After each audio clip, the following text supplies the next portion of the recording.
Prepare yourself for Earthling Entertainment, the perfect blend of paranormal and pop culture, with your host, Joe Wakefield and Ryan Lang. Hello and welcome to another episode of Earthling Entertainment with your host, Joe Wakefield and Ryan Lang. Unfortunately, Ryan Lang will not be joining us today. He's in a different state. This is what we call poor planning around the holidays, but we love him and we're not going to hold it against him, and he'll be here next week. So for now, you guys are stuck with me. Now, if you guys listened to the show before, if so, great, welcome back. But if you haven't, if you're new to the Earthling Entertainment experience, you might be wondering what it is we do here. Well, I'll tell you. What we do is a little bit of the spooky, a little bit of the creepy. Sometimes it's cryptozoology, other times it's a haunting or a myth or a legend, but it's always spooky. That's followed by a segment called Disclosure Discussion. It's all about aliens. In there, we're talking about, what new sightings happened? What has the government released? What new theories or conspiracies surround the UFO UAP phenomenon? You'll find out. We'll tell you about it. Then, the second half of the show, the latter half, if you will, is all dedicated to pop culture and entertainment. Sometimes we have celebrity guests. Other times we have movie news or music news, or we talk about trivia games or audio dramas. It's all kinds of fun, and it's always pop culture. It's all entertainment. And then those two halves, our first section, which are spooky, our second half of the pop culture, come together in the delicious Oreo of a podcast we like to call Earthling Entertainment. Welcome to the show. So guys, this week's spooky stuff, we're going to stick with the theme we've done the last few shows, and that's have a Native American spirit creature. This one's kind of like a Loch Ness Monster. Lives in Canada in a lake, and it is Ogopogo. Have you heard about this? Have you heard of Ogopogo? The first time I did, I heard it was on a cartoon, believe it or not, on Adult Swim called The Mike Tyson Mysteries, which, if you don't know, Mike Tyson Mysteries is a great cartoon. Norm Macdonald plays a pigeon, just saying, and Mike Tyson plays himself. And it's basically, at least it started out as kind of like a Scooby-Doo parody. Well, long story short, in one episode, they come across Ogopogo. So you'll find out all about that in this week's spooky stuff. Then later on in our second half of the show, our entertainment section, we have an interview with Andy Cach, who is the mind behind Night of the Living Burg, the great new short film about a sentient hamburger who wants to eat the shit out of people. A lot of fun, and that'll be great. And just by listening to the interview, you guys will get a exclusive code that you can use to see the movie early. Otherwise, it's in select theaters tomorrow, and we'll have another showing in January. So that'll be a lot of fun. Oh, and then finally, we're going to top it all off with a fun discussion with the co-creator of Tattered Tales. So for those of you who don't know, we occasionally have a segment with an audio drama, which is Tattered Tales. And a gentleman that I do that show with, Luke Fisher, and I kind of did a little spitballing session to talk about, future ideas for future audio dramas that we might do. So enjoy that as well. And that is today's show. So let's jump into this week's spooky stuff. Ogopogo. Ogopogo is a lake monster who first showed up in native stories of the First Nations of Canada in modern-day British Columbia. The creature is said to live in Okanagan Lake and is described as a large serpent with a dragon's head. The Indian tribes that are local have also called it the Naitaka. Excuse me, it's Naitaka. So Naitaka. Yeah, or water spirit, or water demon. While the origin of the name Ogopogo is still disputed. You know what? We're going to give this next bit a little bit of flavor. You ready? All right.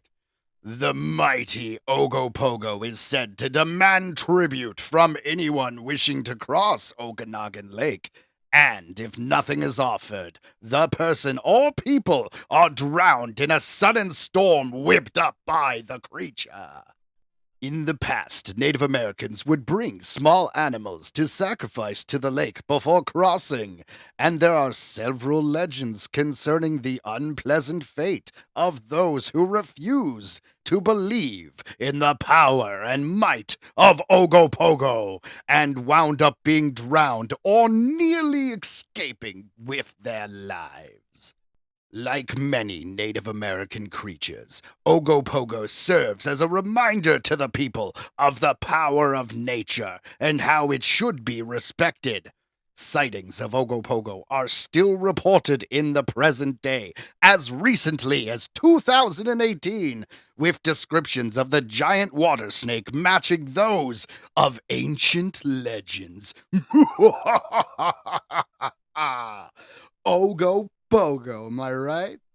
Well, I don't know about the rest of you, but if I'm told, that there is a giant creature in a lake and that I have business across that lake. I have to cross that lake frequently. I would consider it like a toll bridge, right? Or like a toll road where it's like, okay, yeah, it sucks. Don't get me wrong. I don't want to sacrifice my sheep any more than anybody else, but I also don't want to be drowned in a crazy storm. Just not even like your self preservation, but just like the economics of trade between tribes. You can't lose your shipment and then expect to get paid on the other side. You gotta have either a goat or a squirrel. It says animal sacrifice. How big of an animal, right? I assume a cockroach you shouldn't drown in there and just assume that would be enough. Like Ogopogo's not going to be too happy about that. Let's be honest. But I don't know. Maybe a muskrat or, just a rat in general. Like a small enough thing that's like, oh, I'm really sad that I have to sacrifice this, but not like, oh, this is vermin, stomp. Hmm. Brings up a lot of questions. The point I'm trying to make, though, is just sacrifice the damn animal so you can get across or go around. If you're an animal rights person, maybe you're a vegan, maybe you don't want to hurt an animal, totally get it. But your trip is gonna be longer. Go around the lake. That's all I'm saying. I feel like it's just common knowledge. But you know what? A lot of things that I think are common knowledge turn out not to be, which is unfortunate. Like UFOs, for instance. I feel like there's enough information out there that it is clear that UFOs exist. Now, if you believe in intelligent alien life, that's a different conversation. But UFOs, unidentified things in the sky, those do exist, and we don't know what they are. And maybe a Florida museum is going to help us figure that out. In this week's Disclosure discussion. Ha ha ha ha! It's about aliens and stuff.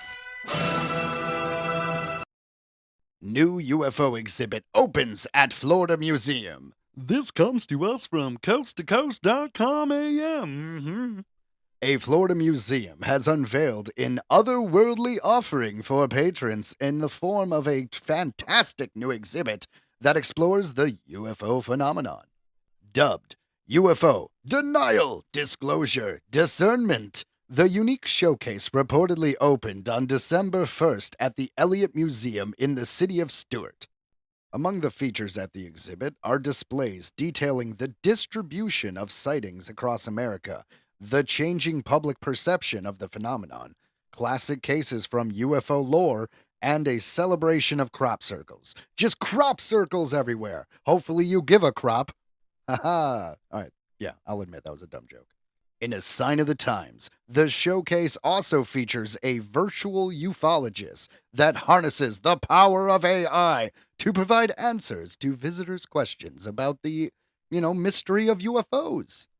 How do I get that job? I mean, I want to be the model of the virtual UFOologist, just the guy who pops up and they're like, "Hello, I'm here like to tell you about alien stuff." Because you got to wonder if they have a actor doing it or if they just kind of completely AI'd the whole thing. They probably AI'd the whole thing. But in my dreams, there's some actor out there who's getting scanned and he's like, "Oh, I'm gonna be in a museum." That would be like the character that Orlando Jones played at the end of the Time Machine movie. I know, a weird reference, but in the 2003 remake of the Time Machine, that reference makes sense. All right, continuing. Spearheaded by Elliott Museum CEO Rob Steele, cool name by the way, who has long been fascinated by the phenomenon. The exhibit was developed over an 18-month period in response to the growing public and government interest in UFOs. While some may scoff at the so-called flying saucers being showcased on such a site, he stressed that they did their due diligence when it comes to what is being presented in the exhibit. And we have a quote here from Rob Steele. "It's a lot like making maple syrup. You have to boil out all the chatter from the actual facts," Steele mused. "We spent a great deal of time and were convinced this is a very credible exhibit." Not sure why he was kind of southern. UFOs, Denial, Disclosure, and Discernment is set to run through August 31st, 2025. Though perhaps it'll become a permanent fixture if it proves to be a particular popular exhibit with its patrons. And honestly, I think it will do well. Because it's strange and it's weird. And us as humans, we've always had a fascination with what was unique and different. Think about like freak shows back in the day, or Ripley's Believe It or Not, or just anything that can happen in real life that's just weird. Which brings us to our next segment. Real World Weird. A man dies after swallowing live chicken. The chicken survives. Doctors performing an autopsy on an Indian man who died from asphyxiation were astonished when they discovered that the fatal condition came about after he swallowed a live chick that miraculously managed to survive the ordeal. According to the local media report, the jaw-dropping case came to light when Ahmad Yadav was admitted to a hospital in the city of Ambikapur after fainting at his home. Sadly, he subsequently passed away, leaving doctors to determine the cause of death. The normally routine examination took a stunning turn when they sliced into his esophagus and saw that it contained a live chick. A quote here from the doctor says, "This is the first time I've encountered such a case in my career, and I've conducted over 15,000 postmortems." The findings shocked us all. As for how Yadav would have ended up with a chick in his throat, it is believed that he swallowed the small bird as part of an occult ritual aimed at helping him become a father. While the misguided attempt at finding a magical solution to his woes proved deadly, the same could not be said for the bird, as it was apparently no worse for wear from the undoubtedly unsettling experience. Though what became of him after it was removed remains a mystery. Now, maybe it's just me, but I don't think it's that much of a mystery, all right? I mean, clearly, the little guy went on a journey. He found a crazy scientist who happened to turn a car into a time machine, took that time machine, went back to like the 50s and 60s, made a name for himself in Hollywood, and became Big Bird. Clearly, that's what happened. But it is kind of weird that they say the chick survived, but, you know, we no one knows what happened to it. Like, did they just let it outside the hospital? Did someone raise it? Like, I feel like we need an investigation to find out what really happened to this chick, because if it is not a time-traveling Big Bird, I have questions. I have questions. Earthling Entertainment special report. Here's a bunch of casting news. Number 1, Haley Atwell is going to return as Peggy Carter in Avengers Doomsday. Number 2, Mackenzie Grace, star of Ghostbusters Afterlife and Ghostbuster Frozen Empire, has just been added to the Scream 7 cast. Ooh. Number 3, unconfirmed reports speculate that Jamie Lee Curtis is going to replace Angela Lansbury in a Murder, She Wrote movie. Excellent. So, this has been a special report. It's true, you made it through to the second half of the show. Prepare yourself for the ultimate interview with actor, comedian, filmmaker, Andy Cach. He's here to talk about his new film, Night of the Living Burg, a creature feature. Let's hear about the gestation, the creation, the ultimate manifestation of this film. Andy, take it away. Hey, Joe, I just want to start out by saying thank you so much for having me on the podcast. I mean, this is awesome, man. And I am so excited about this film. We're premiering it next week at Planet Ant Theater. It's going to be such an awesome show. And just the amount of people that like worked on this, and everything is just absolutely incredible. Like I bet it's like overwhelming at times. it can be like, So yeah. take me back to, all right, so what is this film? It's a horror comedy creature feature is my understanding, correct? Yeah, exactly. So I tried to shoot it like a like midnight, like those old like cult classic type films, like kind of like grindhousey. Oh yeah, absolutely. And it's just like it's so good. And sorry, but like No, yeah, it's good. It's good that you're excited because the passion is what makes good art. You know what I mean? If you're not Yes. passionate about it, you can kind of tell the movies that come out and you're just like, oh, that was clearly a paycheck. For instance, the gentleman who wrote the live action Dragon Ball Z film did not care about Dragon Ball Z very much. I'm just saying. So this monster, it's a creature feature. Tell me about the creature. So the creature is it's a killer hamburger. Oh my It's god. one of the lines is, "It's a goddamn killer hamburger." It's in the film. And I'm sick of these motherfucking snakes on this motherfucking plane. Exactly. So basically, there's a scientist lab, and of course, right next door, there's a meat packing plant. Naturally, as one does. So one of the experiments doesn't go right, so they throw it away in the wrong trash. Oh my god. And that's how we get, I assume, the tainted hamburger meat. Yes, exactly, which gets shipped out to one of the local restaurants where one of the cooks decides to grill it, activating the goo that's inside. Because, you do activate goo with heat. That is just science. That absolutely. And then, of course, the chef's like, "Oh, everything smells bad. I'm going to throw this in the trash." But little did they know, during that sequence, the hamburger was transforming into a killer hamburger. Oh my god. So, I mean, come on. Where did this come from? Where was the idea for a killer hamburger? Well, originally, I was when I was working at a kitchen in Grand Rapids, one of my buddies took a hamburger bun and like stuck some toothpicks in it and made it some like tomato eyes, like little like cherry tomatoes for the eyes. Perfect. And I was like, dude, this would be a perfect movie.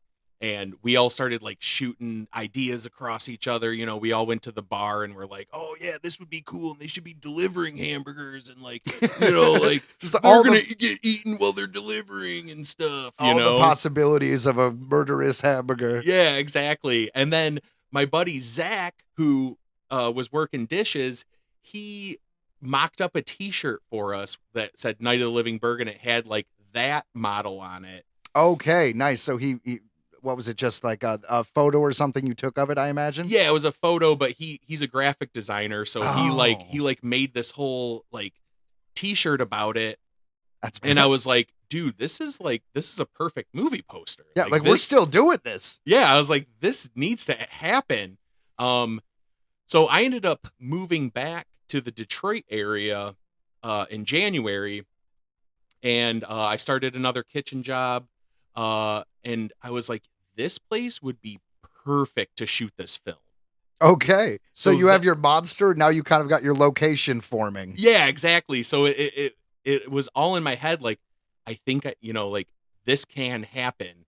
And my boss was like, "Yeah, you can shoot a film here." And I was like, "Awesome." See, that's the beautiful thing about Michigan that LA did not have. Is when I was in Michigan, I filmed you remember because you were involved way back when, a movie for pretty much nothing. We got all the locations for free Yeah. because in LA, no man. Someone's like, "Oh, you want to shoot a movie here?" Well, not for anything less than $4,000 a night, and that is like the cheap student rate. Right, exactly. So, I mean, the fact that I was able to get the location, I'm working there, so I'm also able to see like where these scenes will take place. Totally, you're literally editing the film as you're working. Yes, exactly. So I'm like, "Oh, sweet, I can use this scene and then I can cut to this and I can use this hallway and the dining room and like where all these scenes are going to take place." And it was just I was basically like kind of writing it in my head while I was at work.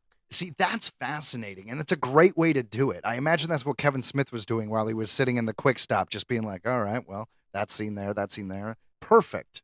Yeah, exactly. So like, I mean, free location and you're able to write and like everyone's A okay lot of with time it. on your hands. I mean, it might be different for you, but when I'm cooking, I kind of meditate and I kind of think. I even listen to audiobooks. So I imagine you have a lot of time to think about this story. Yeah, exactly. So, I was able to get kind of everything forming in my head, and I So finally just was like, I'm gonna start writing this. perfect. You Yeah. know? So put it down in script form. And Well, okay. what comes after that? Like, what after you get it written down? I mean, I imagine the props, right? Yeah, exactly. So really, like the main, like I used a lot of the stuff in the kitchen. Like I wrote everything, like so I didn't really have to do a lot of different props and stuff. Yeah, you wrote what you knew you had. Yeah, exactly. So I was like, okay, we're gonna use this. We're gonna use the spatula. We're gonna use the fry basket. We're gonna use a pizza peel, which I didn't even know what a pizza peel was, but it's like the spatula for pizzas. Sure, sure. Little So- bit of disclaimer, by the way. All of these things were used for the film, then thrown out and replaced, and the kitchen is completely clean and not with props and stuff. Yes, Yeah, exactly. we want to do a shout out to let the owners know we made sure to say that. Yes, 100%. So and so then I had Did I throw you? Did I throw you with my disclaimer? No, you're fine. You told me before the interview to make sure to state that. So Yeah. But then you have to figure out like how do you make a killer hamburger? how do you? So you call your friend Troy and then he makes it for you and then shows up on set and has the killer hamburger in a sweet little box. It was like opening a present, man. We were all on set. I hadn't seen this thing yet. And I'm just like, when he showed up and he had the little box in his hand and he's like, all right, here we go. He just opened it up and there was the burger. Dude, everybody needs a Troy. It was a very So it was a puppet. yeah, it's a puppet. So I know kind of how he made it, but it's not like one of those like I'm a soft like Elmo puppet. It's like I don't know, it's got really good detail. He like painted everything. Sure, sure. And he Not was- sure of the materials, I take it. I'm unsure of the materials. He like showed it to me. It's some sort of like dough. It reminds me of like pizza dough. And Right then on. you, It's not your specialty. It's fine, man. yeah, no, I don't know how he made it, but it looks absolutely incredible. That's awesome because, practical effects, in my opinion, make the movie. That's why the 80s horror films always freaked me out more. Things like The Thing, as opposed to the 2011 remake where it's all CGI. Yeah. Ugh. Yeah, exactly. Did And, you like, think about doing CGI? Well, originally, so going into this, I wanted all practical effects, and Fantastic. I was like, okay, so can I do this digitally? Maybe, but either way, like I didn't have all of the manpower to do everything. You know what I mean? Like I had to have other people in on this because there's just no way. Yeah, fair enough. That's not your specialty. It's not like you work in a special effects house. Right, exactly. So, so yeah, he brought the puppet in, and I mean, it just It blew everybody away. everyone was just like, "Holy crap!" This is fascinating, man. So, all right, take me through it. Like, what happened next? So it really came down to like scheduling Sure. and finding actors. So what I did was I went up to Planet Ant Theater and basically took a notebook around and said, "Would you like to be in this film?" Sure. So I knew some of the people, but I wanted to just get everything done, if that makes sense. Like I didn't have like a big casting call or anything like that. I knew actors there and I was like, put your email down, I'll send you the script, and hey, if you want to be in it, you want to be in it. It makes sense, right? Like, what better than your peers? Yeah, exactly. And I think the biggest thing for me was that I got my brother to get involved with it. Sure. And that was for me, like honestly, like one of the biggest things because I've always wanted to work with him, and we have worked together in the past and stuff, but like this, I feel like this was our first like big project together, and it was just like incredible that he was able to do it and to just have him on board like that. Wow. Yeah. And your brother is RJ Cass, another comedian and actor, right? Yeah, exactly. So he actually performs at the theater I went to, Planet Ant Theater in Hamtramck, and when his improv troupe got done, that's when I went out and was like, "Hey, do you want to be in this movie? Do you want to Sure, be in yeah. this movie? I need people. I need people, you know." And it's like I just that's the way I went about things. So Yeah, everyone put their emails down. I sent the script out. I only had one no, but everybody else was on board. And then my friend Jimmy Murray, who me and him are working together right now. We're kind of like the film group, if you will. We're kind of like Sure, yeah. the mashed potatoes and The butter. go-to guys. Yeah, we're the go-to guys. He shot his first short film over the summer, and I got to cast uh the main female lead, Kelly, out of like she was in his short film as well. Excellent. So that was basically casting right there. I got my friend Nicole. She's lives in New York, but she was in from out of town. Me and her were in an improv troupe back in 2015. She came in. She was like, "Yeah, I'd love to be a part of your movie." So we got her too, Right. like So- someone so from you- New York. So you got all these actors and everyone ready to go. Everyone's read the script and we're all about to do it. So what about filmmakers? You got the cameras, you got the guys to shoot it. What happened next? Yep. So I have my own equipment, and then my friend Jimmy, who we're working together, he has a really good camera. So we pooled together. Now we have like all this film equipment. So got the location, got the actors. Let's start filming. Let's start. So my first hurdle, if you will, is how do you make a scientist lab? Yeah, that makes sense. How do you? Yeah. So I bought a bunch of stuff on Amazon, like beakers and like little tinctures and stuff, and some like rope lights. Is there any like Easter eggs in there? Or are we gonna look and see like a Dr. Dreadful's creature lab or something? You're gonna see a virtual boy. Ooh, Yes. fancy. Yeah. I had to tip my hat to Nintendo because I am a huge Nintendo fan. Yeah, for those of you who don't know, Virtual Boy was a failed system that came out, I believe, around 1996, 1997, and it was the first attempt to have 3D video games. But unfortunately, the screen was all red and was known for giving seizures. It didn't do very well. Yeah, no, not at all. And like they talked about like kids getting their eyes messed up and stuff from seeing it, from like playing it or whatever. And I think there was like So 12 perfect for a games. science lab. Yes, exactly. So I thought of it was like, oh, it could be like a microscope or something. You Sure. know? So the backstory behind that is our old kitchen was getting gutted. So I had this blank room that I think I was allowed to go into. Now, when you say your old kitchen at a job, right? Yeah, where, yep. where do you was work shot. again? Elmhurst Tap Room. Excellent. In Yep. Elmer's house. So it was just an empty space? Yeah, so it was just this empty space. So I was like, I can turn this into a science lab. It's all lining up. So I basically just put everything in there, kind of dressed the set the best I could. I originally wanted to actually make like a set. You know what I'm saying? Sure. Like, yeah.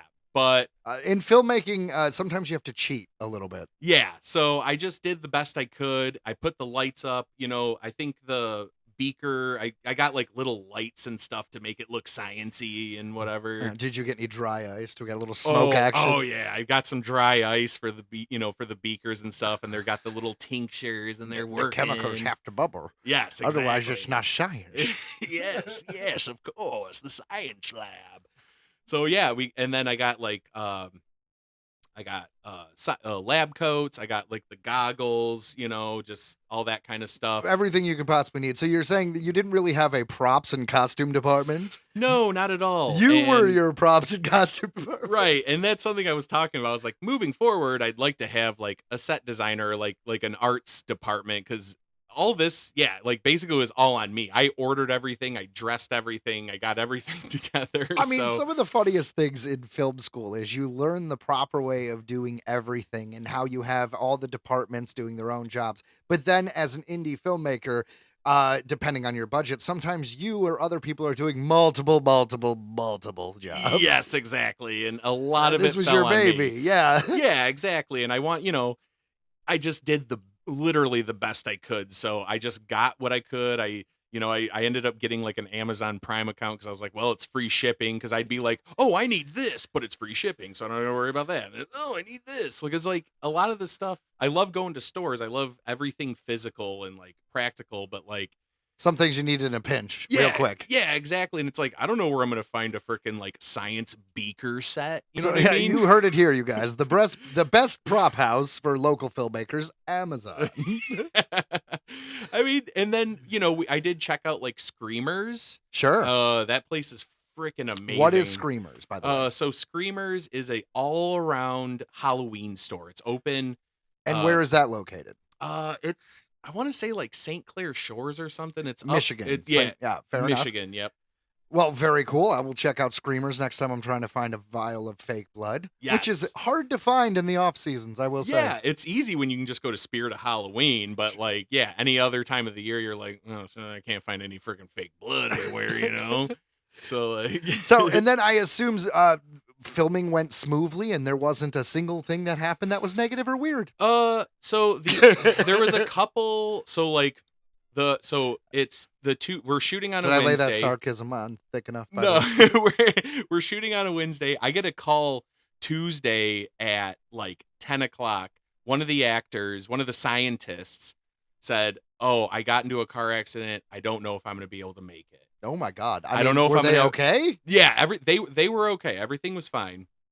But I was like, "Oh my gosh, like so in the back of my head while all this is going on, I was like, okay, if somebody calls off or like can't make it, I have a floater. So I have one person An understudy, if you will. Yes, exactly. So I have somebody that will be able to take that role if need be, because in my mind it's more of let's get this thing done.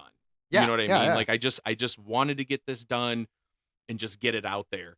Yeah, well, it's tough because you don't want to cancel an entire shooting day, because when you're an indie filmmaker and your people are doing it just out of the goodness of their heart or the joy of making films, schedules are hard to line up, and if you had Yes. to cancel, you might not get everyone to be able to come back. So I understand the show must go on aspect of it all. Yes, exactly. And like the thing is too is like, like I was saying, the old kitchen got gutted. That was still under construction. So I didn't know a day after they could have done more to it. Like I don't know if I would have had access. So I needed to get that in. Yeah, you gotta hit while the iron's hot. Exactly. So I needed to get that done. So I didn't really have a choice. So what did you do? So what happened was my friend Nicole from New York, she was like, I live 5 minutes from him. I Or- assume she's an actress, by the way. Yes, she is. Okay, Yes. because when you were like, we Actor, even got comedian. someone from New York. Hold on, wait. She is in the business as well. It's not like we got someone from New York. She's a barista. Yeah, no. She does comedy, Sure. and is just super talented, and we've worked on a lot of things together. That's fantastic. So when she was in town, she was like, "Oh, I live 5 minutes from him. I can go get him. Like I'll pick him up and bring him." So bless her soul, that was the reason why we were able to get the other actor for that scene, and it worked. Like that's how I wanted it, but I knew if things were to go awry, I had a backup. But like Were you It- gonna play the part? I wasn't. Just put a fake mustache on? I know, right? No, I thought about that, and I was like, no, because my whole goal was to do camera direct. Yeah. I didn't even want to be in it, but I actually did have to be in it because I couldn't find another person. So No, it happens. I did a film a while back called Bunkmates, and I had casted both the leads, and one of the leads dropped out 4 days before, and I literally did it because I wrote the script, so I knew the script. right. You do what you got to do sometimes. Yeah, exactly. So yeah, that all ended up working out. And then that whole scene went great.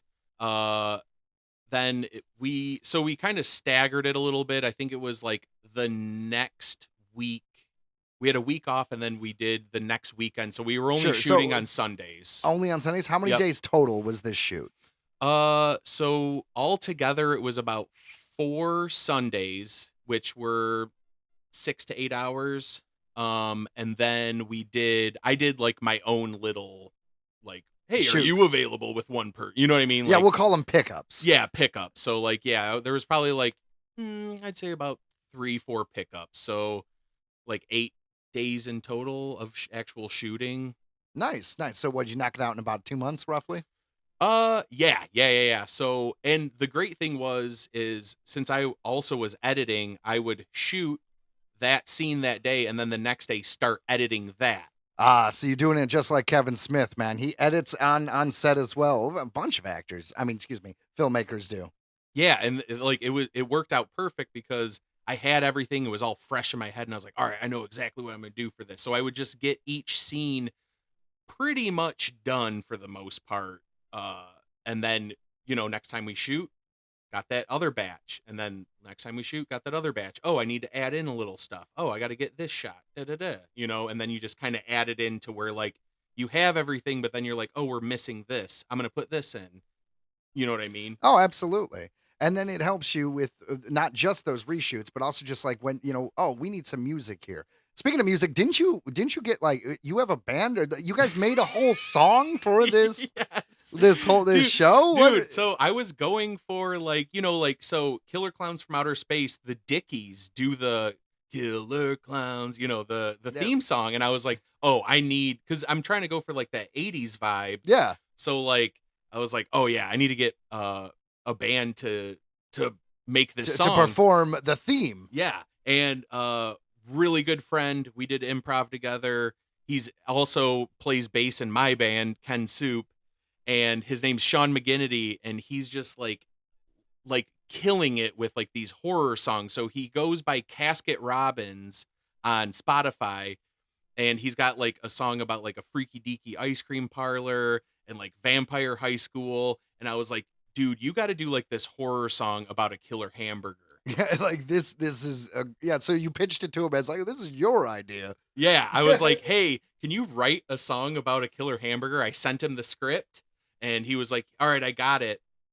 So he wrote everything out, and he's like, all right, we're going to go record it. So we recorded at Cold War Studios for my album, and he ended up going there, and then he got this, our drummer, and then his friend Josh Giebel, Josh Von Werewolf, shout out, to do the voice. Right on. Yeah, Or yeah, the lyrics. The lyrics, exactly. Yeah, they recorded it, and it was like everything, this whole project, like everything was just so quick. Like everyone just before we got shit done.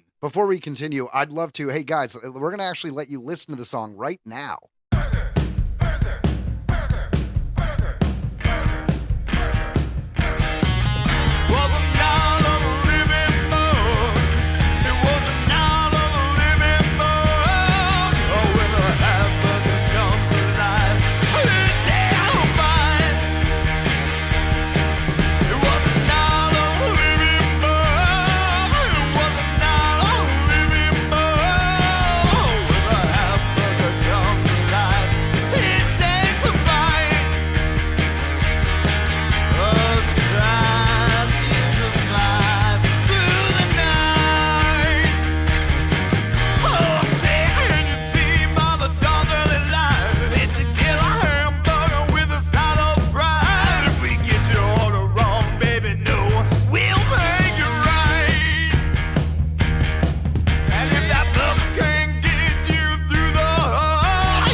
So all in all, it seemed like filming was a blast. Oh yeah, dude. Like everything went super great. We did have one day where I told everyone to get there by 8:30. I overslept. I woke You overslept. I overslept. I was not prepared. And I woke up to my buddy Jacob in my room going, "Hey man, where are you?" And I'm like, "Okay, Owen, we got to go." So I just like shot up. I packed my car, went right to set and was like, "All right, let's do this." And we just like jumped right in. And That's funny because you can't bitch if anyone's late after that. yeah, exactly. And like everyone else was like great on time. Like every other day went super smooth. Everyone was there. You know, a little Of like course, the one screw up is you. I know exactly. It's I kind of figured it's my own stuff. But yeah, everything else went great. Got all the footage. So and now then- I imagine we edit. Did you hire an editor? Did you do it yourself or? Yeah, so I edited everything myself. And I think my favorite sequence, I'm a huge fan like yourself of the Ernest movies. Jim Barnaby. Yes, exactly. So what I did was I love Scared Stupid and I love Goes to Jail. So I kind of combined those two with What do you mean you combined those two? so the opening sequence of both. So I took the font and kind of like the ambiance of Scared Stupid, and then Sure. Ernest Goes to Jail. It's like him as a silhouette. So I was like, oh, I'm gonna take the silhouette of the hamburger. So we did like some we did some like green screen stuff Oh, nice. of like the hamburger coming out. So I keyed all that out and then had the hamburger come out as a silhouette, like eating all the names. of Ooh, each like a little bit of actor. a Pac-Man thing going Yeah, on. yeah, little Pac-Man, little Ernest, little bit of Dun, dun, everything. dun, dun, dun, dun, dun, dun, dun. yeah. Yeah, I assume you played the song. Yeah, yep, the song's playing. Right on. And just that came out exactly how I wanted it.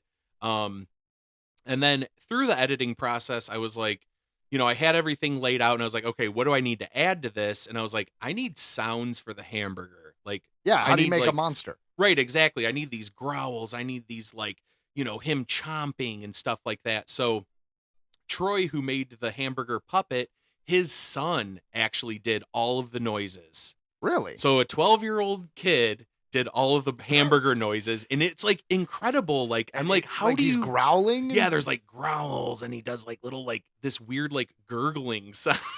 Like he does like this like really creepy kind of like gurgle, and like he does the chomping and everything, and it just Wow. it was unbelievable. I was like, this is a 12-year-old kid, You doing know what? this. It works for Star Wars, man. Finding the unknown actor. That's what you got to do. Yeah, exactly. And it was like really cool for Troy too to like it was him and his son, and then me and my brother. Because Troy's the guy who made the hamburger puppet. Am I correct? That is correct. Yes. So Troy and his son have a big stake in this hamburger game. Yeah, exactly. Like them collectively are the hamburger. Fair enough.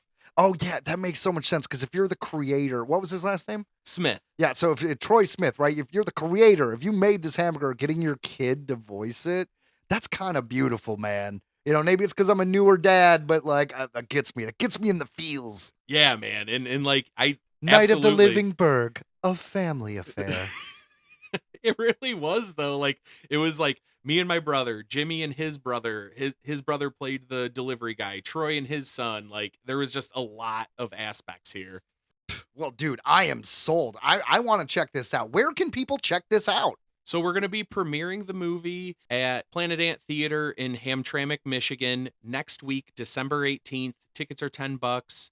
There's an Eventbrite. Yeah, the Eventbrite app. Yeah. Yep, exactly. And the link is in the bio for Night of the Living Burg on Instagram and Facebook. Yeah, And- make sure to follow them too on Instagram, Facebook, all the social medias. That's Night of the Living Burg. Yep, exactly. And we're also going to do another premiere on January 12th, 2025 at the Wealthy Street Theater in Grand Rapids, Michigan, where I'm really excited about this. The band is going to play live. I just found out today. The band who did the theme song? Yes, exactly. Oh my God, that's epic. Yep. And Whew. then So all you local people out there, make sure if you are near Grand Rapids, Michigan or Hamtramck, Michigan, you can check it out in theaters. But for our listeners, are out there who want to check this out, we have a special surprise for you. You are going to be able to watch, the film on Vimeo with a special password you could only get here. And that's right, for all of our Earthling Entertainment listeners, the password for the thing is It's killer hamburger exclamation point, but there's a space between killer and hamburger. So it's killer space hamburger exclamation point. That's right. And we'll have that link available on our Facebook, and we'll post it along with this episode, and it'll be available for you there. So thanks you very much for being here, bud. And Yeah. I mean, I look forward to seeing the movie. I'm just very excited. Yeah, man. I mean, this was just like such an incredible experience. I'm so happy you had me on here. Like it was so great to talk about it. And this is great, man. It's cool to see something that you wrote on paper just come to life, you Come know? to life. Well, we're all going to be able to see it come to life. We're going to check it out on Vimeo. Thank you very much, Andy. And from everyone here at Earthling Entertainment, we hope you have a hamburger killer time. Well, I don't know about all you listeners out there, but I personally loved that song that they did for the short film, the hamburger song. I thought it was awesome. And I like musicians, I like rock, I like fun. And on our section Music Mumbles, we usually cover something that we try to pertain to our show. So it's not just like music news, it's music news that is spooky or supernatural in some way. Other times it's just straight up music news. But we know what we haven't really done was musicians that have encountered aliens and like UFOs. So that was I tried to like seek out some stories, and that's what we're doing this week on Music Mumbles. Rock Stars and Aliens. This information was gathered from various articles from loudersound.com. Elvis Presley. The king was fascinated with the possibility of intelligent life beyond our solar system. Larry Geller, his spiritual guru and hairstylist, reveals that an 8-year-old Elvis experienced alien telepathic visions, including a premonition of his iconic white jumpsuit. Together, they reportedly witnessed mysterious luminous objects in the desert and above Graceland. Intriguingly, during Elvis's birth, his father Vernon spotted an uncanny blue light in the sky and was convinced of its significance. It's kind of fitting that nearly 50 years after Elvis's death, stories of him being spotted are in the same tabloids that would speak of the UFOs he certainly loved. I mean, that's pretty cool, right? The king? I don't know if that holds water for you, but that guy believed in aliens. That guy supposedly witnessed aliens with his. This is awesome. His spiritual guru and hairstylist. Okay, I want to say that a little credit to hairstylists. They low key do things. You know, Barbra Streisand's hairstylist turned out to be the producer of Batman. I'm just saying, people, you talk to your hairstylist. They're low key awesome, apparently. I mean, maybe a spiritual guru you could see aliens with. Oh, Elvis Presley, who'da thunk it? Keith Richards. In 1968, after a high-profile raid on his Redlands estate, the Rolling Stones guitarist claimed to have seen UFOs above these very grounds, suggesting that his home was something of an interplanetary pit stop for wayward space voyagers, Richard told Melody Maker. All right, I'm going to do a Keith Richards quote, but since I can't do an English accent, I'm going back to Southern. That's right, this is going to be wildly incorrect. I've seen a few UFOs, but nothing that any of the ministries would believe. I believe they exist. Plenty of people have seen them. They are tied up with a lot of things, like the dawn of man, for example. I'm not an expert. I'm still trying to understand what's going on myself. That's right. Thank you. Thank you. Well, let's just be honest. That sounds a little kooky, but Keith Richards is a little kooky. I mean, he had his time as a rock star, and let's be honest, he partied, and that may have something to do with his theories here. Or maybe he's just a goofy fella who spoke to aliens. You know who else was a goofy fella and a great musician? David Bowie. Now, David Bowie is another guy who actually has some experience with UFOs. And in 1975, he was talking to, I believe it was a magazine. It was a publication of some kind. It was called Cream. and he mentioned that he worked for a British magazine called Statting in about 6 years. So it would have been 1969. It was a British magazine, and they did all their UFO stuff. And apparently, from an observatory, he did about 6 or 7 times a night. He would get sightings of UFOs, and he would report them for the magazine. Just a cool, fun thing. Who knew David Bowie was a secret ufologist? I did not. I mean, you should have figured it out with his albums, right? Like Ziggy Stardust and all the other fun stuff he's done. It doesn't surprise me that the man was tracking UFOs legitly at one point in his career. I don't know about you, but I think that was a hell of a good music mumbles. Calling all comic fans, it's time to feed your brain at Green Brain Comics, where the freshest new issues, graphic novels, and manga hit the shelves every week. Whether you're looking for the hottest new series or the latest small press sensation, we've got it all. Every genre for every age, Green Brain Comics is your one-stop shop for all things graphic storytelling. Got questions? Our friendly staff knows their stuff. Whether you're a longtime fan or new to the world of comics, we've got recommendations that'll keep you coming back for more. And don't forget to check out our special events. Green Brain Comics is not just a store, it's a community. Located in East Downtown Dearborn, we are at Green Brain Comics on Facebook, Instagram, and YouTube. Shop online at greenbraincomics.com, and remember to feed your brain at Green Brain Comics.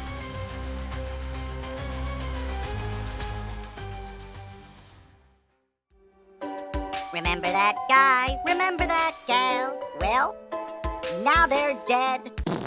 Northern Exposure star Diane Delano dead at 67 after a brief illness. This comes to us from TMZ.com. Ew. Diane Delano, famous for her roles in Northern Exposure and The Wicker Man, has died. Diane's rep tells us that the actress passed away at her home in Los Angeles on Friday after a brief illness. No official cause of death has been released. Diane was best known for playing St. Barbara Semetsky on the CBS series Northern Exposure, and in the 1990s, as well as Sister Beach in the 2006 film The Wicker Man, starring Nicolas Cage. Her other TV credits include Popular, Days of Our Lives, St. Elsewhere, L.A. Law, and Perfect Strangers. In addition to The Wicker Man, she also landed film roles in 2004's The Lady Killers, starring Tom Hanks, and Paradise, A Town of Sinners and Saints, which hit theaters in 2024. She was also a voice actor on the animated show Teen Titans and Batman, the Brave and the Bold. Diane Delano was 67. She will be missed. You know, somebody asked me recently, like, why do we do the celebrity deaths with people we aren't extremely familiar with? Because I wasn't a huge fan of Diane's work. I mean, no offense to it. It's just I didn't see much of it. But why would we discuss it then on the podcast? Well, simply, I just feel like people, especially actors, especially anyone who makes art, they want to be remembered. It's part of the motivation for creating anything is to just be remembered past your time. And I'm one of those people that, 10, 20, 30, 40, 50, 100 years after my death, I'm not sure how many people will remember me, but I would like to think that my work might make me a little bit more immortal than the average person. And I know that most actors feel the same way. So when someone dies who has done that, who has made it enough in the arts to make a living out of it and to have some things out there that people can actually see, I want to respect that, and I want them to be remembered, even if it's just one mention on a podcast. And there are listeners out there who are familiar with her work and are going to be very interested to know that she had passed away. So that's why we cover celebrity deaths that occasionally aren't somebody we really are too familiar with. But thanks for asking. And that brings us to headlines. Are you ready for headlines? I'm ready for headlines. Let's watch some. Or I watch some. Let's listen to some Earthling Entertainment headlines. Headline number 1. A full-length Bluey movie is officially on the way. This comes to us from comicbook.com. The most popular character in the world is now headed to the big screen. Bluey, the record-breaking Australian cartoon from Ludo Studios, has released 3 seasons of television over the last 4 years and become an enormous hit in the process. The series released a supersize episode earlier this year that many saw as something of a trial run for a potential film. Well, the 28-minute adventure known as The Sign was a smash hit and considered one of the very best Bluey episodes there is. Now, a feature film is moving full steam ahead. And I personally couldn't be happier. So, I have a kid, he's 2 years old. He loves Bluey. He loves the crap out of Bluey. He sings the song, right? You know, dun dun dun dun dun dun dun dun. And we go, Mom, and we point to my wife. We say, Dad, point to me. And then we have a dog named Pogo, which sounds a lot like Bingo. So we get to point to him and go, you know, Pogo. And then it ends with our son, Perry. And he jumps and he's so happy. And like it's one of those few shows for kids that isn't mind numbing. It actually is fun to watch for the parents because a lot of the situations are, you could tell it was written by parents because a lot of the situations are very relatable. My wife had mentioned that the stars who play Bingo, Bluey, the kids, they're they're not in the public light. Like, you know, they get to live normal kid lives and aren't messed with or send fan mail. They don't do cons, and that's really great. You know, protect the kid stars. There's just everything about the show really warms my heart, and it's about time they have a movie. I mean, everything has a movie eventually. It took Simpsons forever, but even Bob's Burgers. I'm waiting for my American Dad movie. None of those cartoons I mentioned are family friendly, but Bluey, that makes sense. You know, I'm all for it. There was a Barney movie that came out in 1998, something about a magical egg. I barely remember. So there wasn't, I don't think there was a Lamb Chop movie. What other kids shows? We had Sesame Street. We had a bunch of Sesame Street movies. There was like a Big Bird one in '85, and then I think we had Elmo and Grouchland in the late '90s, early 2000s. So there is definitely precedent, right? I say we do it. I'm happy for this Bluey news. Are you happy for this Bluey news? Tell us how you feel. Hit us up on Facebook. Find us on any social media. Earthling Entertainment's out there, and if you want to discuss, I will openly discuss nonsense with you. It is a lot of fun. But for now, let's jump to headline number 2. New Game of Thrones RPG, Game of Thrones King's Road, has been revealed thanks to an official trailer released earlier this week. Cue the theme music. Dun, dun, dun, dun, dun, dun, dun, dun, dun, dun, dun, dun, dun, dun, dun. George R. Martin's most loved fantasy series is returning as an action RPG featuring White Walkers, giants, and Jon Snow. Winter is coming again in 2025. Game of Thrones King's Road will be available on mobile platforms and is being developed by Netmarble. So yeah, if you're a Game of Thrones fan, personally I would want something that wasn't a mobile game, but you know, they're very popular. They make a lot of money. I mean, the mobile games are, if that's what a game studio needs to do in order to make enough money to keep giving me the AAA games on my console, then I guess I'll take it. But hey, if you're a fan of mobile games and you like Game of Thrones and you want more Game of Thrones complete with Jon Snow and White Walkers, well, Game of Thrones King's Road. And yeah, it'll be coming out. And that brings us to headline number 3. Karate Kid Legends releases its first trailer. Woo! So, for those of you who don't know, this is Karate Kid 6. Now, it definitely takes place after the events of Cobra Kai, and it is the 6th Karate Kid movie. You may have heard of Karate Kid Part 2, Karate Kid Part 3, then Karate Kid Part 4, which was entitled The Next Karate Kid. Then they did a reboot in 2010, and that reboot was simply called The Karate Kid. It starred Jaden Smith, which is Will Smith's son, and Jackie Chan as Mr. Han. Well, that was considered a reboot, like a soft reboot. But this new movie, number 6, Karate Kid Legends, which once again, the trailer was released today, December 17th. Anyway, it brings Mr. Han into the canon Karate Kid universe because Mr. Han seeks out Daniel LaRusso, which is, of course, Ralph Macchio's character from the original Karate Kids. He seeks him out to say, hey, help me train my young protege in the next, like big Karate Kid drama. I don't know if it's tournament or whatever, but that is the premise of Karate Kid Legends. What do you think? Are you ready for Karate Kid 6? Personally, I am. I loved the Karate Kids when I was a kid, and yeah, I'm down. And I really think it was a fun idea to basically take that remake and make it a official installment in the series. I say bravo to the filmmakers, and tell us what you think, or just listen to what's coming up next on headline number next. I think it's 4. Headline number 4. Is Sarah Michelle Gellar finally ready to reprise her role as Buffy Summers in a new Buffy the Vampire Slayer series? So, for a long time, for those of you who don't know, Sarah Michelle Gellar has basically said, I'm done with Buffy. I liked it. It was a great part of my life. I'm thankful for all the adventures we had, blah, blah, blah, blah, blah, but it's not going to happen. Well, recently, she was doing promotion for the new Dexter. I think it's Dexter Original Sin, I believe. It's the new prequel Dexter series, and she's in it. And she got talking. She was asked about a possibility of returning to Buffy. And for the first time, she said, maybe. Yeah, if they come up with a good story, why not? Why not do it? And she attributed this change in her opinion with all the sequel series that have come out, and some of them are pretty successful. The Frasier one is successful.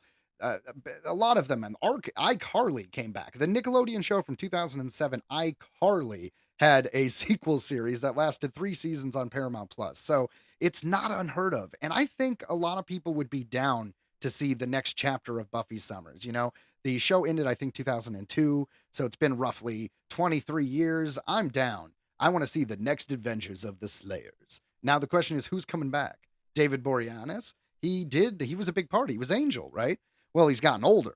I don't know if you could hide that fact that he's aged. You're going to have to write in the story like, ever since I got my soul back, I started aging.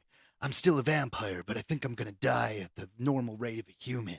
I mean, well, never mind. I just solved that problem. Never mind. I figured it out. All right, that's it. Full steam ahead with Buffy. And guys, I don't know. I'm down with the nostalgia stuff, as you know from the show. But I just like story. I just like coming up with stories. And that's why Tattered Tales, as you guys probably know, we do audio dramas that are randomly released. The 4th episode of every month, the end of the month, we'll have an audio drama. Well, that is from it's called Tattered Tales, and I co-created that with my buddy Luke. And for a while, we were like, let's record us just brainstorming, coming up with ideas for future Tattered Tale episodes. And I wanted to include that here. So the last segment of the show, because after this segment, we're done. Okay, we say our goodbyes. I love you. See you next week. All that stuff. But the last segment of the show is going to be a discussion, a shooting the shit, if you will, with my producer and sound editor and sound effects creator, Luke Fisher, on Tattered Tales. So, guys, thanks for listening and enjoy this. Well, Joseph Wakefield is our head writer, and I'm Luke Fisher. I'm the co-creator of the show, and I do all the editing and sound design for it. So I love this idea. Shooting the shit is amazing, and I just, Joe sort of sprung this on me, everybody out there listening. So our idea was to just bring it up where I don't have that much preparation, so we could just sort of dive into the show and see what ideas we come up with. And I love it, Joe. So whenever you're ready, man, throw it at me. The idea of past life and being held responsible for those mistakes. So an idea I've always played with is a dystopian sci-fi situation, and they scan everyone at, let's say, age 13. We could write a fancy reason why puberty matters. We have to give a reason why at this age they're scanned. And at that point, everything, because past lives are real, every past life they did shows up. So whether you were, Gandhi or Hitler, shows up. And if you were Hitler, they take your ass and put you in like stasis, because their thought is, if they stop this chain of past lives, the evil won't return. Do you see what I'm saying? Okay. All right. But no, I love it. I have no idea what to do with it. Yeah. Okay. No, I love it. I love it. Okay. So there's got to be in there when they put, so let's say we do get the Hitler guy, or let's say not Hitler because Hitler's like the ultimate Yeah, baddie. it wouldn't be Hitler, but you know. Yeah, you know, he's like the ultimate baddie. But let's just say, so I love the idea of playing with, is it, you know, nature versus nurture, right? Is it like just because you grew up in a bad situation, are you going to be a murderer? Are you going to be a killer just because you had bad parents or things like that? And so is it like, yeah, I love the idea of playing with, so our protagonist or whoever gets caught, right? They say, hey, he in his past life, but he's been a great kid, you know, since he was until he was 13. He's an Eagle Scout. Helped old people. Yeah, exactly. He was above and beyond a great person. So he gets put into stasis. And I feel like there's a resistance or some subculture in this society that believes this is wrong, right? Well, believes that this could not. The idea would be it had to be wrong, right? Because it's like like you were talking about the nature versus nurture is like, just because in your past life you were a terrible murderer or something, like, does that mean in this life you will be like? And that's kind of like, because I like the idea of the resistance thing, because that's kind of the idea where it's you know, where do you draw the line? Like, you know, when you're trading security for freedom kind of thing, where it's like, we're locking all these people up to get rid of the evil.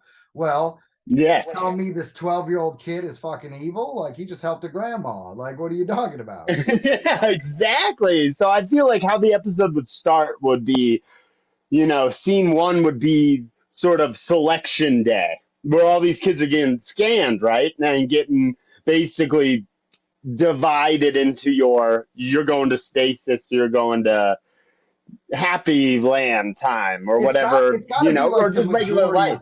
It's got to be like the majority of people are good, because for this society to make sense to the people, they'd have to year after year take less and less people, because they'd have to justify the fact that it's working, right? So totally. maybe and then we could do something since there's even been anyone put in stasis. Ooh, that's awesome. Okay, I love that idea. And okay, that's cool. Do we switch it up to say like murder and things are the government of these people who are putting them into stasis and things have declared that murder doesn't exist anymore?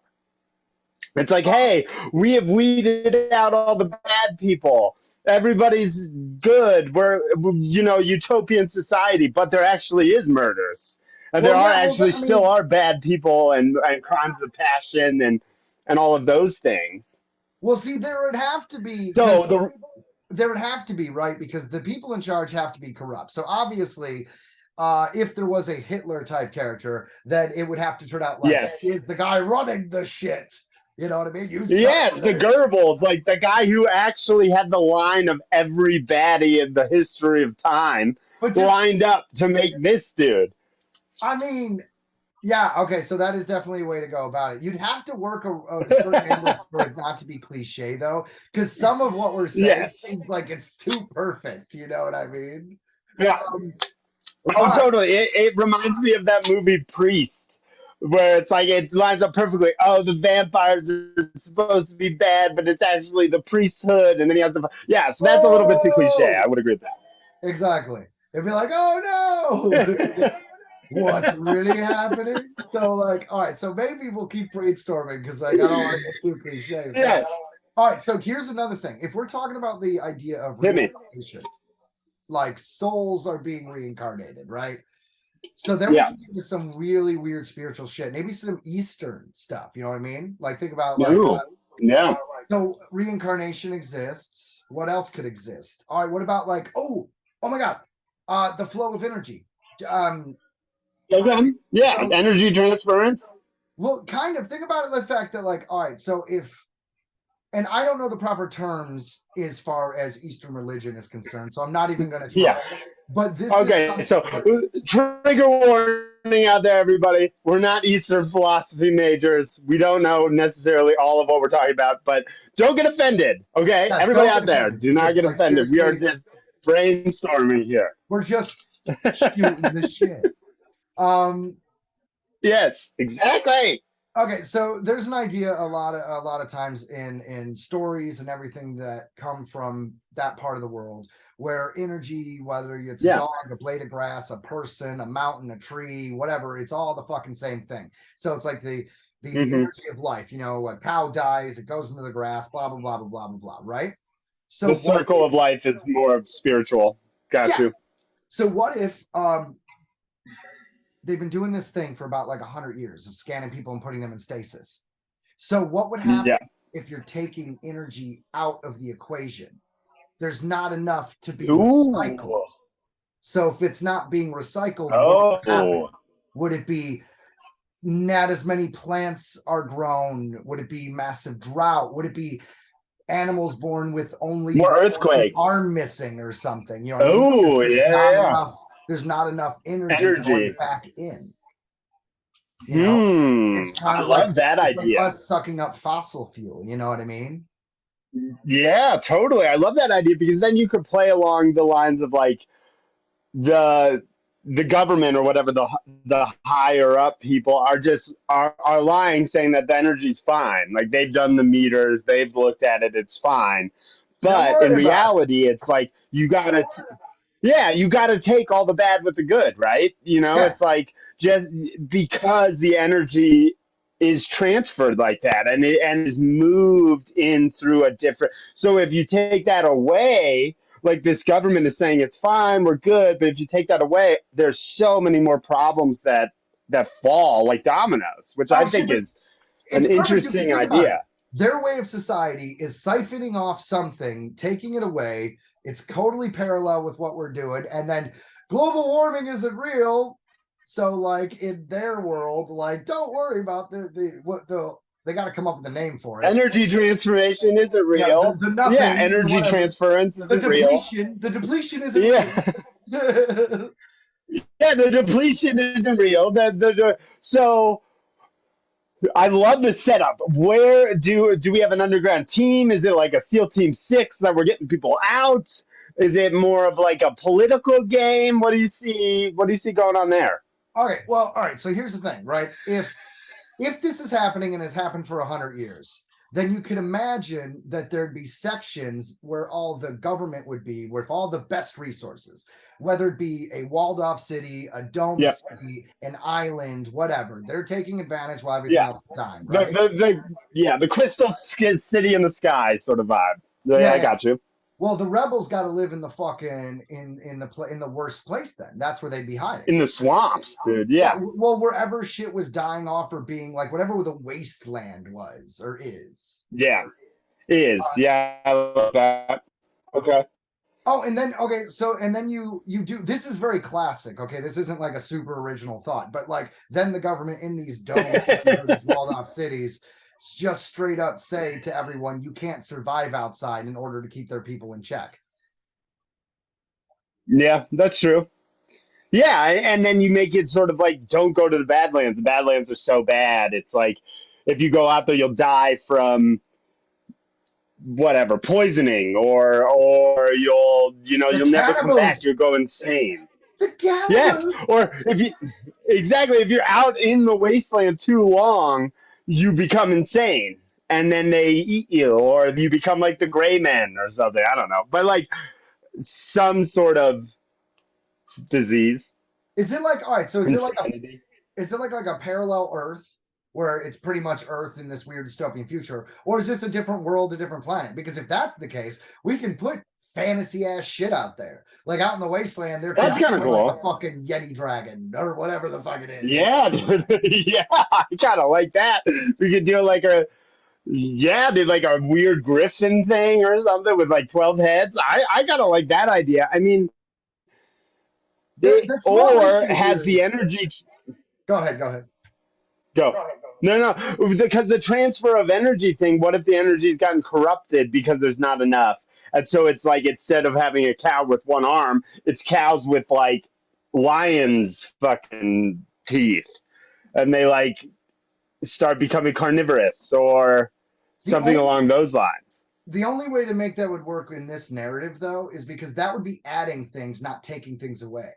So the only way to make that work would be like if two species stopped existing, but in order to save energy, kind of started to become one. Do you know what I mean? So you could have, yeah, no, totally. That makes sense. Like, yeah, you could have a mix between like a lion and a different animal because it's like, oh, the fox doesn't exist anymore, or the lion doesn't exist anymore. But now we have not a fox lion, but a fox lion. Very bad example of different sizes, but I couldn't think of anything that was the size of a lion. No, exactly. A lion and a walrus. A walrus lion. Lions of the sea. Yes, Sharks, exactly. watch out, we got sea lions. A king walrus and a lion. Yes, dude. And then you got a real one together, dude. I love it. No, but I give him what you say because, yeah, I give him what you say because you'd have to be taking away, right? Our whole sort of idea is the depletion of energy. It's not suddenly how energy just like became crazy and went apeshit. That doesn't make any sense. Dragon so,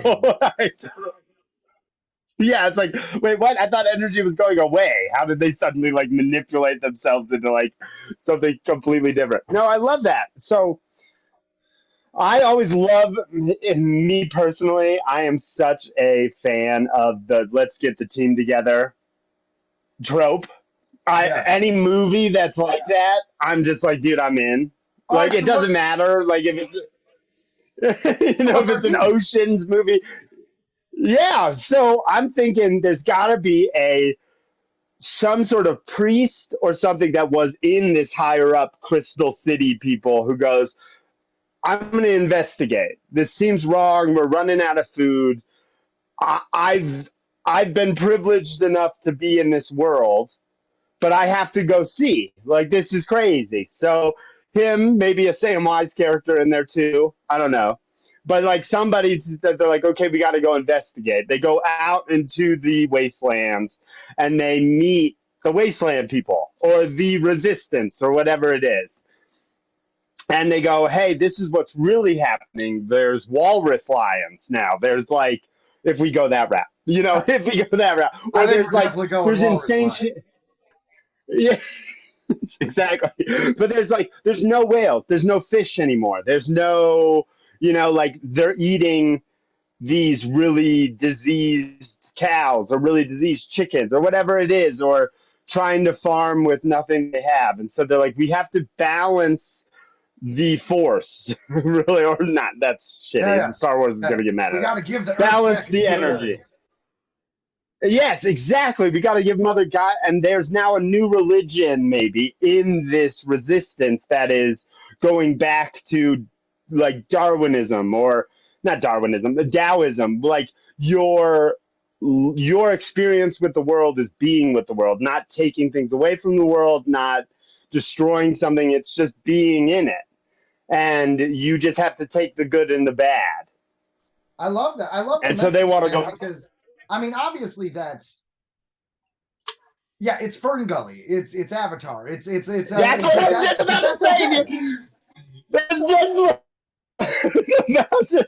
It's Fern Gully, dude. It's fucking Fern Gully, man. All right. But back to the original premise of the please. Device, right? Please. So we have the kid in the society. He gets scanned. Yep. He escapes. He obviously escapes into the wasteland, and he'll meet our wandering priest. Yep. And our wandering priest, with his backstory, which is they talk to each other. So we got, you know what I mean? It's Tom Sawyer, Big Jim, I think it was. Yep. I love that. There. Yeah. Don't put any weird reason why. I just bet because it was two guys, a kid and an adult. Nothing weird about it. I totally get it, dude. I was there. I'm with you, man. There's no connotation at all. But yeah, and then so they're in the wasteland. What are we going to pretty much do? He has his journey. He has his training. He's the Muad'Dib, essentially, right? And then he comes back and takes over his fucking... Yes. Exactly. Yes, it's Dune almost in its own right. There's no way this is an episode unless the whole thing is just like exposition voiceover. It's too much. This is Yeah, I know. I was just thinking the same thing. It's too much. Well, there you have it. A brief glimpse into the writer's room of Tattered Tales. Audio dramas are fun, and I love creating them, and I'm really glad to have been able to share that little brainstorming session with you. Some of those ideas that you heard are going to be implemented in a future audio drama, so there's very exciting stuff there. And yeah, so that's it for today's episode. Did you enjoy it? I hope so. Now remember, tomorrow in Hamtramck, Michigan is the showing of Night of the Living Burg. And if you want to see it before, after, or any other time, the URL is going to be, the URL Vimeo link is going to be on our Facebook, and we'll post it on all the rest of our socials. And the password is hidden in the interview of this episode. But don't worry, it'll also be posted after Wednesday, tomorrow's premiere. So yeah, check out Night of the Living Burg. And check out next week's episode of Earthling Entertainment, where Ryan Lang will return as my co-host, and we will triumph and take over the world. If you'd like an Earthling Entertainment bumper sticker, hit us up at earthlingentertainmentpodcast@gmail.com, or hit us up on Facebook. Send us an address, and we will mail you some stickers. And your mission, if you choose to accept it, is tell a friend, tell a coworker, tell a lover, tell a pet about this show. Add to the audience and help join our big Earthling community. Help other people join. Let's make it all rock and roll. Yeah, I jumbled that whole thing up. Basically, we want you to spread the word. So yeah, guys, thanks for listening, and see you end of the episode. Bye. Awkward ending brought to you by Joe Wakefield.